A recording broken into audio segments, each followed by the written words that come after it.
दरिया सतलुज में कसूर के मकाम पर पानी की सतह में मुसलसल इजाफे का सिलसिला जारी है। सैलाबी पानी कई आबादियों में दाखिल हो चुका है।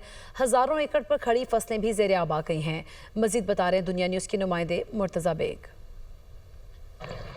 जी बिल्कुल, दरिया सतलुज में अगर पानी की सूरत हाल की बात की जाए तो इस वक्त जो है वो दरिया सतलुज में ऊंचे दर्जे की सैलाबी सूरत हाल पैदा हो चुकी है।